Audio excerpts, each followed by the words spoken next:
So the thing is with communication, it's like it's always an ongoing process and it's forever evolving. And you have to be very content with communication in the present moment. It's okay for you to communicate how you know what you know right now. Cause you know what I'm saying? If you're waiting for yourself to fully understand and to fully know how, because you don't know how things are going to affect you. You don't know how things are going to change. So you have to decide, right? Especially in communication, to make communication simply about expressing, verbalizing your emotions, verbalizing your thoughts, your ideas, your feelings, right? Whether that comes with a solution or not, that's okay.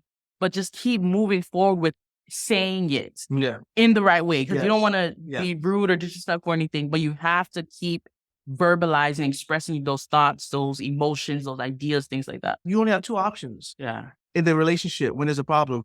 Either you make the problem, or you make each other the problem. That's it. Exactly. Those are the only two options, right? Yeah. And so having a communication with each other, the updates, giving the update of the conversation, maybe exhausting at first, but understand it's what's going to bring you guys back into alignment where you guys can make the problem again. Yes. Right? Oftentimes we get lost in the fact that communication has to have a solution. There has to be some type of end goal. Even in the conversation that we're talking about, we don't know where we're at right now. We don't really know what the answer is, but we're back on the same page. Another thing we realize is that we have to stay calm because when Junior first came at me, I was feeling a little bit emotional, but again, it's because it's triggering an insecurity. We're talking about something that I feel like we talked about before. And I remember when we're talking, I made a genuine decision right then and there to stay calm, to like not get too emotionally worked up, because I was just like, okay, let's just hear it out. Let's just see what happens.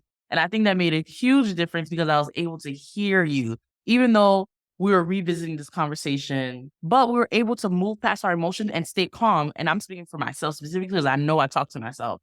Stay calm, actively listen so that I can actually get on the same page with Junior. Because what we realized is that we were harming each other. Yes. Which is the next thing. And that's what I want to talk about real quick was you said get past our emotions. And for me, to get past my emotions, I have to get in my emotions.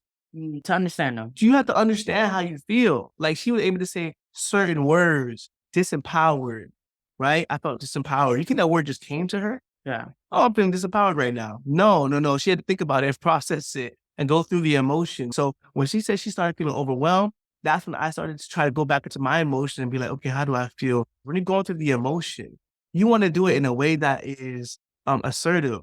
So not everything I say to her out loud, I'm going through it in my head by myself. You communicate with yourself first to find it, right? What you want to say. Then you present it in a plain way. Yeah. Because to be honest with you, before this conversation, I was expressing my emotion.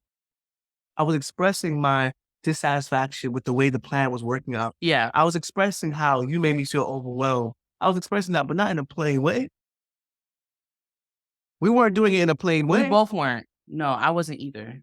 We're adding the hurt because we're expressing it, but not in a plain way. We're going around it. Not assertive. Yeah. Right? We're either ignoring the problem, making it bigger, or addressing it not in a plain way. Yeah, tiptoeing. Which is adding the hurt to it. Yeah. Yeah. But yeah, I wanted to talk about the harm next. One thing we learned from this conversation is that in our ignorance, and because we were going around the issue instead of directly addressing it, we were harming each other. Me by complaining and him by throwing jabs at me. And I didn't know that.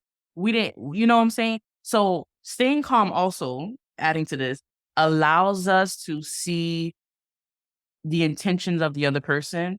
And especially if it wasn't intentional and there was some type of reason behind it, it gives room for forgiveness. It doesn't mean that you weren't hurt, that we didn't hurt each other, because he hurt me and I hurt him. But that wasn't our intention. And because we now were able to revisit the conversation and understand it, we can say, oh, I'm so sorry. And we can kind of move past it. Practice explaining how you feel in a plain manner. Yeah. Use the I statements. I feel like blah, blah, blah, blah, blah. Practice using the I statements to express how you feel in a plain way, in an assertive manner, because this is what happens, right? I don't want to express how I feel in a plain way. I want to do it with offense because you offended me. Mm, So I want to offend you back. that's That's good. the truth, Yeah. right? Or I don't want to express myself in a plain way because then I feel like I'm laying down and now you're standing over me. So I'm not going to give you that power either.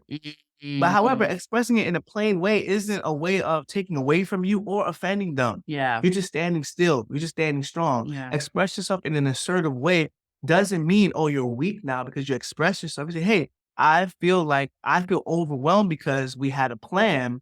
I'm following the plan and it seems like it's not enough. Mhm. That's not weak. That's not offensive either. Mhm. I'm expressing myself in an assertive way. And so that's the key takeaway that I want to give you guys is when you see yourself emotionally hurting each other, right? Because that's what was happening. We're in a cycle, Yeah. basically. And when you see the cycle start, someone has to put the step forward, the first step forward. Someone has to do it because in my mind, I'm thinking she's going to do it. In her mind, she's thinking I'm going to do it. But there's no true start to a circle. Forget about trying to hear the other person's explanation. You're listening for the details to correct them, make sure it's right. Oh, well, you said it, or you said it. The devil's in the details, right? That's not what we're looking for. We're looking for a person to come and openly, Mhm. plainly, Honestly. honestly, Mhm. Mhm. plainly express how you feel to your partner Yeah. in a way that's assertive, in a way that's plain. You can leave it there, bro. You can leave it there. And when a person hears that from the other person, they realize, oh, you took a step of vulnerability. Now, partners, I'll tell you the truth, sometimes people see that step of vulnerability Mm. and they don't step as well. But that doesn't mean we stop trying because that's the only true solution to ending the cycle of hurt is two people eventually being open and honest and expressing their hurt in a plain way, right? When we can get that reciprocal, when both people can do it, then we can learn to do that faster and faster and faster. And now we get to the point where something happens today and in 20 minutes, we already discussing it. We went through it and it's done. Mhm. We forget about it tomorrow, Mhm. right? Rather than it taking 2 weeks Mhm. of this cycle, attack, counterattack cycle, Mhm. right? For us to actually address the real issue. And I'm glad you said that because it was not like this. There was many arguments that we had where we ended up giving each other a cold shoulder, just rolling over, going to sleep. Somebody still threw jabs at somebody else. Things weren't resolved. Or, Things were still testy. or worst case scenario for me, when I was doing tit for tat, Mhm. when I get enough tits, I I didn't think that there. how do I rephrase this? Yeah. Back when I was doing a lot of tit for tat, when I got enough points against Chrislyn, I would explode because now I have the right to, because I have a whole arsenal of things, right? So I'm like, okay, let me catch you complaining 3 times, let me remember it. Okay, let me catch 3 times where Love keeps no record of wrong. specifically pushes something my way that was neither discussed, that's my responsibility or her responsibility. Let me collect and build a case. So now when I come in, I can just shut her down. Like I could just be like, oh, give me an example where that happened. Oh, you don't have an example? Boom, I got an example where you did this. I got an example. So that was how I did things back in the day. And so I know that must have been very dangerous. That's a toxic environment for you to come and plainly state how you feel in your mind. Mhm. I'm Mr. Rebuttal King. Mhm. So I'm making the environment toxic for her to even Mhm. come and be open and Mhm. honest. Mhm. Because in the back of her head, she knows I love to do that. I love to Mhm. save and build a case because I feel like this is evidence that you gave to me. Mhm. I didn't have to go make this stuff Not up. safe. But anyway, that was when I was trying to win an argument Mhm. instead of win at marriage. That wasn't what was important to me. Exactly. Yeah. So what we want to say overall, I think, in this whole conversation, this very impromptu conversation, is that to encourage everyone to understand, we've been married almost 11 years.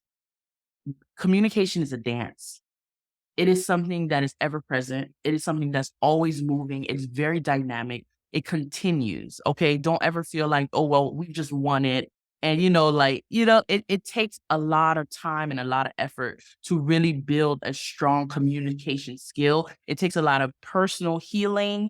It takes, There's a lot that goes into communication. there's so There's much. a lot that goes into There's so much communication. that goes into communication. So we want to encourage those who may have to to revisit a conversation, right? Maybe you see, oh shoot, we're out of sync, right? We may have to revisit a conversation to get back into sync. I encourage you to do so, even with the fear, even with the insecurity, even with like man, I don't know how this is gonna, is this gonna explode? The last time we had the conversation, it didn't end well. You have to continue to communicate, right? And eventually it'll work out. Eventually you'll get to, and I don't want to say solution, but a resolve. Because ultimately you want to get back on the same page. You want to come back into alignment with each other where it's like, oh, now we have the same understanding of the conversation, right? Because now we understand, oh, this is where we're both coming from. Now we can actually make informed decisions about what we should do because we're actually on the same page. Yeah. Thank you so much for joining us. I'm Junior Smith. I'm Kristen Smith. Peace.